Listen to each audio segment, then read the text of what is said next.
Shalom, party people, and welcome to the 12th C. Today is October 15th, 2022.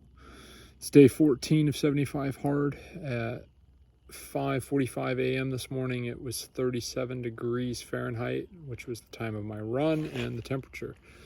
I ran 3 miles in 27 minutes. Had a excellent Shabbat, and filming this at the end of the day, getting ready to go to bed. Recap of yesterday: I did my photo, my gallon. I weighed 195.6 pounds. Ran 3 miles of hills with a brother, and I also did 200 kettlebell swings and 100 pull-ups. Did my walking and stretching, continued reading in the 48 Laws of Power, read Lamentations 3 through Ezekiel 7. For my meals, I did peanut butter banana oatmeal. I did enchiladas with spinach and had a snack of sugar-free crackers, dried fruit, and mixed nuts.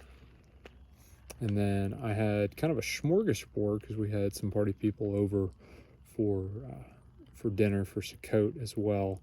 And we just kind of had a wonderful potluck with that. And there was kind of like a lasagna soup that I had and some mac and cheese and some kind of nacho stuff. It was delicious. And then I had like a grape and pineapple mixture of fruits for my dinner.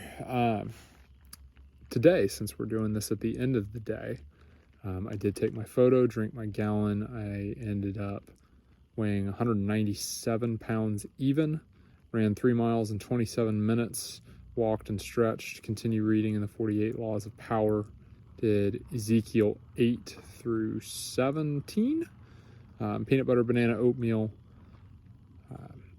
had kind of a beef and noodle autumn squash soup for lunch, and then also had spinach, carrots, and broccoli with hummus, and that hummus made the broccoli go down. I snacked on some kettle-cooked jalapeno potato chips, and they only had 1 gram of added sugar, which was awesome. And then for dinner, I kind of had a beef taco chili Frito pie, whatever.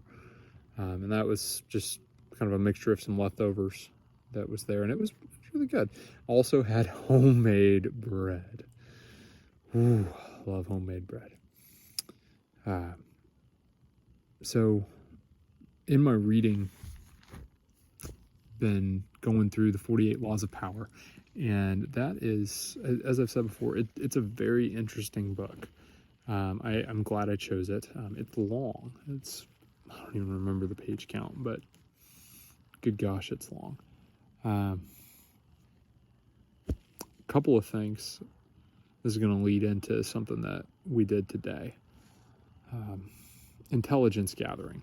It's talking about knowing who you're going to be dealing with. You need to know their ins and their outs, their ticks, their quirks, everything, so that way you can approach with what you need better and approach it from their best interests at heart and not yours. So that way you communicate clearly, hey, I know that you like mac and cheese, and we have the cheesiest and we have the noodliest mac and cheese ever, and it's soft and it's wonderful and it's delicious and it's got just the right amount of seasoning and smoked paprika in there, and it's fantastic. So knowing that that person's a mac and cheese lover would present them in that way, versus if they don't like mac and cheese, we would have to, oh, hey, we have Hamburger Helper, and it's got, the meatiest stuff that is in there and has all this special sauce and everything. So knowing that audience,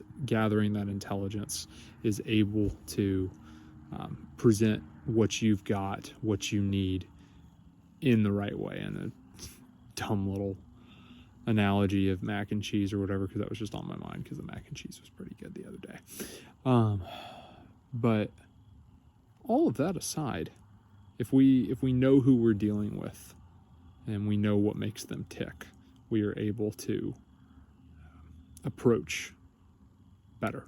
And it's always approaching with their self-interests in mind. And maybe their self-interests are them being, an altruist and saying, hey, by doing this way, we can be this much more effective and reach this many more people. And that's something that really, speaks to them. Or maybe it's from their own true self-interest of, hey, by doing this, we can succeed and grow and move and expand and all of those. And it's knowing them. Another one was crush your enemy totally. And this isn't something that I think about too much, except for maybe when I'm watching certain movies and, the hero has got the villain in his clutches and is like, hey, we can end this right now. And the hero lets the villain go. And you're like, no, why? He's just going to come back and hurt you. And it's kind of the same thing is if we have the ability to end what is plaguing the world with evil, and we don't, are we evil? So kind of started chewing on that a little bit more. And something, I'm going to do another video on this because it deserves a much more in-depth discussion, is some party people that I love, we get together once a month and we go help out with a local food bank. And it is a phenomenal training opportunity. This podcast, this channel, this video series, whatever we want to talk about, with this being the 12th C and it being conditioning, something that these party people that I love, that we want to do is we want to condition ourselves working in these kind of environments. We radio up, we talk, we orchestrate things on the fly. We deal with a lot of snap decisions. We deal with people who are, sometimes on their best day and a lot of times not, because, food bank situations tend to be dealing with people that are a lot more financially pressed. And this is a phenomenal training opportunity. And we've been doing this for years. And we've learned a lot in just going and helping and loving on people. And I plan on doing another video fairly soon talking about this, but we helped out today, and some of that reading in the 48 Laws of Power kind of got me chewing while we were working with the food bank today. And there's statistics on those of us who love the Father and want to walk with him and want Messiah to change our lives, to do heart surgery on us. We talk about ending hunger. We talk about making serious impacts in the world, and we know that it's never going to be right until he's back. But something that I bring up in conversation with friends all the time is we have these problems that seem so impossible, that we see these numbers, these statistics of all of these, this many people are hungry, or this many people are, undernourished, or this many people are going to bed every night not knowing where their next meal is coming from, or this many people every night are going to bed and their abuser is just, a few inches to a few feet away from them and always will be. Or you have all of these people who are living in poverty. And there's a quote that I'm going to completely butcher, so I'm just going to summarize from a girl who's a missionary in Africa and has adopted a whole bunch of kids. There's a quote that she has talking about all of these people who claim to love the Father and claim to be walking with him and claim to have the Messiah as their guide. And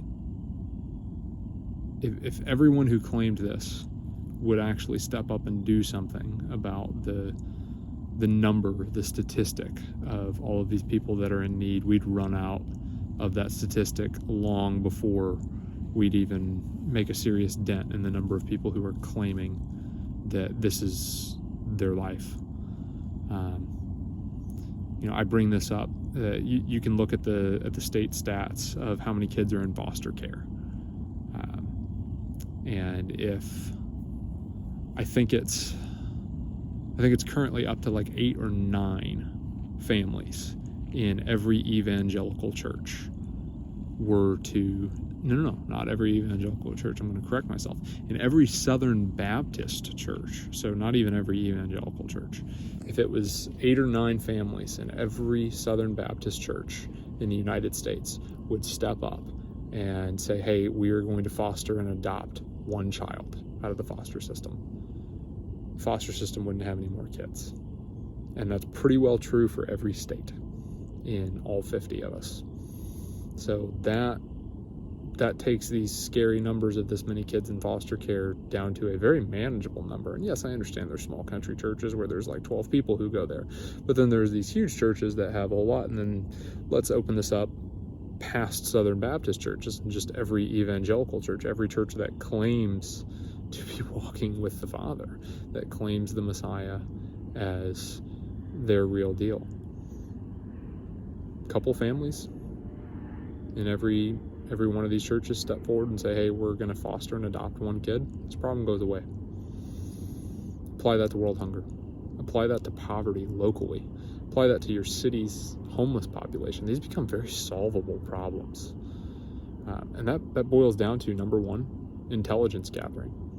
Got to actually go. We got to get our hands dirty. Got to go spend time in these areas. And then number two, crush that enemy completely. We find that problem and we don't stop until it is done. And yes, we will be dealing, Messiah himself said that we will be dealing with the poor forever until he comes back and he sets everything right. Doesn't mean we're not supposed to do anything about it before that happens, though. Doesn't mean that we can't make a sizable dent. We're not going to get rainbows and unicorns every which way, but we can do something. Go do hard things.